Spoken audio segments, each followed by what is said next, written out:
Muito se debate ainda hoje se a psicanálise ela é uma ciência, se ela não é uma ciência, se os que consideram que ela não é uma ciência, se isso faz com que seus métodos possam ser refutados e não sejam válidos.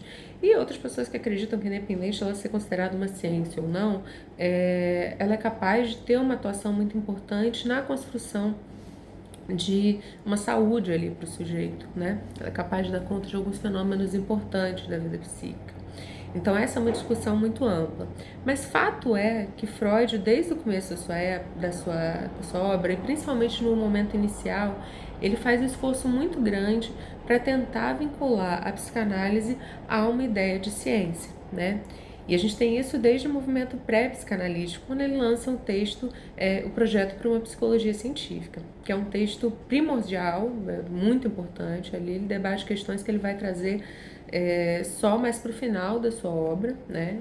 E, e ele traz nesse texto uma vinculação muito grande com a fisiologia da sua época. Lembrando que Freud ele era neurologista, então ele propõe ali o funcionamento de um aparelho psíquico a partir de um modelo neurônico que a gente tinha ali dentro da medicina, ok? Então, um texto um pouco mais denso, com uma linguagem bem diferente do que a gente vai conhecer no Freud após 1900, mas que já traz algumas ideias ali sobre o funcionamento psíquico.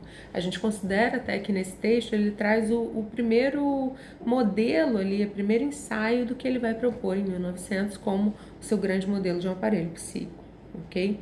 Então Freud faz esses movimentos constantemente, só que ele vai esbarrando em algumas questões, né? Como por exemplo, para ser uma ciência, a psicanálise precisa de um objeto de estudo. E ele traz que o objeto de estudo da psicanálise é o inconsciente. Só que o inconsciente ele não pode ser acessado de forma direta, né? O inconsciente ele só pode ser acessado de forma indireta através de suas formações do inconsciente. Então esse é um primeiro limitador ali para a consideração de que a psicanálise é uma ciência. Outro ponto é que a psicanálise não possui uma metodologia que pode ser observada e replicada ipsis litis para a gente comprovar que aquele método científico ele pode funcionar com diversos sujeitos em diversas situações, né? Quando a gente propõe a ideia de que o sujeito é historicamente construído e que seus sintomas vão ter uma formação histórica também, não só atrelado à cultura, não só atrelado à sociedade, mas à sua própria história individual e a forma como ele vai experienciar essa história individual, isso torna muito difícil da gente pensar no método psicanalítico enquanto algo que pode ser observável, tendo um observador ali em cena ao longo das sessões e replicável, né? Mas Freud não desiste por aí. Então ele propõe um objeto de estudo como a psicanálise e ele constrói a ideia de uma metapsicologia, que é justamente para dar um contorno para os conceitos que ele vai trabalhar ao longo da sua obra e poder começar a traçar parâmetros que possam ser discutidos e traçar um arcabouço conceitual mais robusto. Então, quais são os principais elementos que compõem essa metapsicologia que Freud vai trazer para a gente?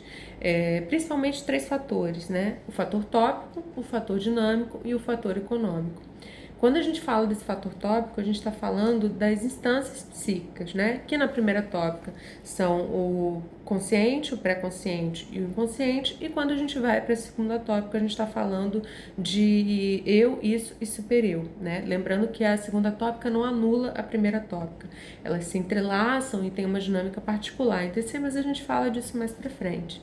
Quando a gente fala de um fator dinâmico, a gente está falando de como essas instâncias psíquicas vão interagir entre si, né? Lembrando que uma coisa fundamental para o Freud é justamente a ideia de um conflito psíquico que vai se dando entre essas dinâmicas, ou seja, um conteúdo que gera prazer para uma instância psíquica pode gerar desprazer para outra e isso acaba gerando um conflito psíquico. Ou seja, o que pode gerar um prazer inconsciente pode gerar um desprazer para a consciência, e isso acaba gerando ali um conflito psíquico que vai precisar encontrar vias próprias para sua satisfação, né? Então, o Freud, quando ele fala dinâmica, ele está falando justamente dessas interações entre as instâncias psíquicas.